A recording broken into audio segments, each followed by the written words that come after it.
So today we are going to be looking at the relationship between equilibrium and a couple other topics that we've already covered, little cross-curricular action going on. That's pretty popular on the AP for them to relate different topics.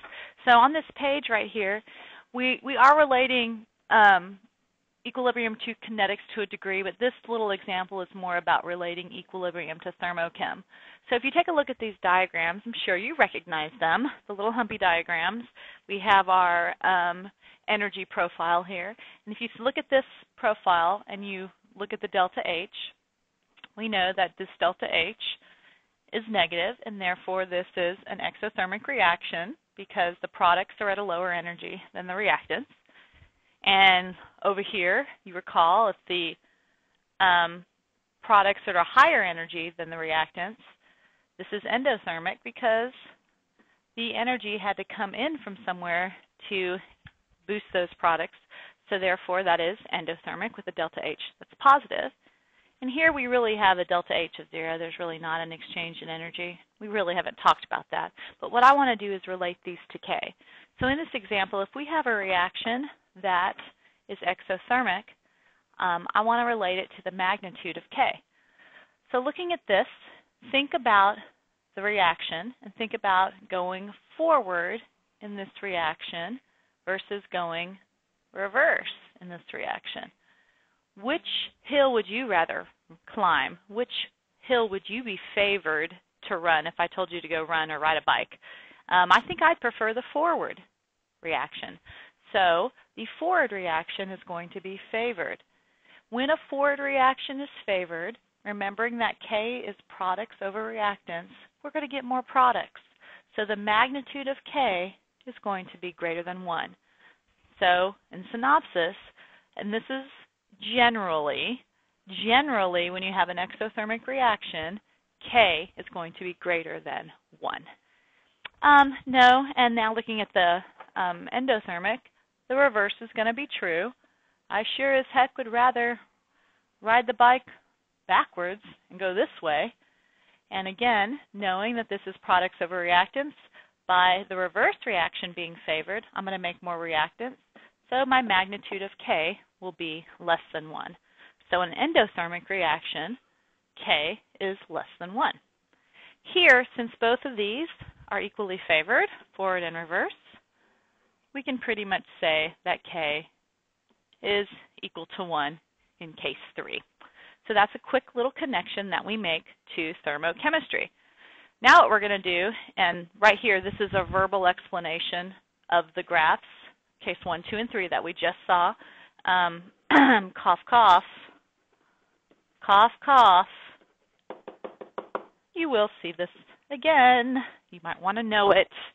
All right, now let's talk about connecting kinetics to equilibrium. I don't know if you guys remember in the UT homework that you did, you ran into some issues with some of the mechanisms not matching up with the rate determining step, not matching up to the rate law that we talked about, and so I told you to skip it, and here is why.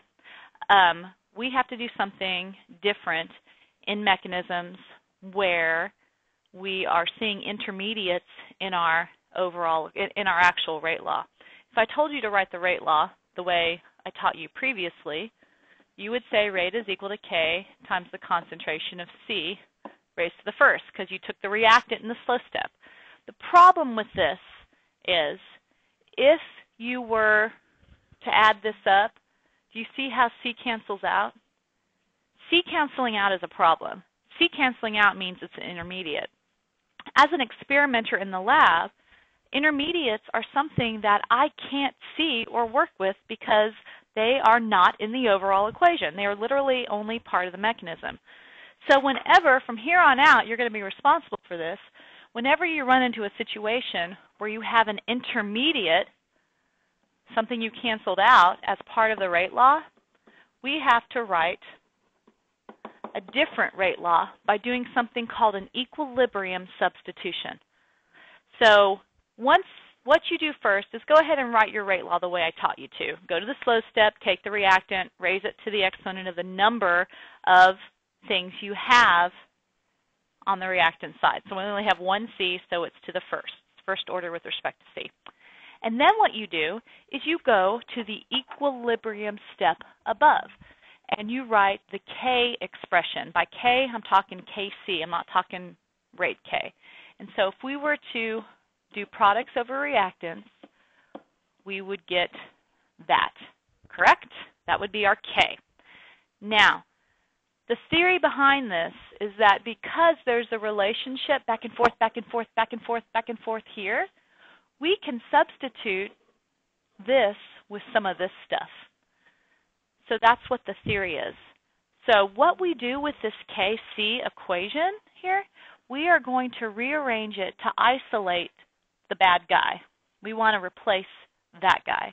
So I'm just going to mathematically rearrange this equation so I set it equal to something. So if I cross multiply here, I get Kc times A times B is equal to my C. So now all I'm going to do is take what I set C equal to based on the rearrangement of that K expression and plug it in here. And that's going to be my new rate law. So I get my answer to be rate is equal to the original K, and now all of a sudden I have this other K times A times B. I'd say we're done, but we're really not because of this. Don't freak out. It's not a big deal. We have a constant times another constant. Isn't a constant and times a constant just a constant? Yes, it is. So we're going to just call it, for fun, K prime. You don't even have to call it K prime. I don't care. But just so you know that this now is a little bit different because it has the Kc involved in it. Times A times B. And this, my friends, is my new rate law. Okay? Let's do a couple more. So on this next page, again, I have a verbal description of everything I just did.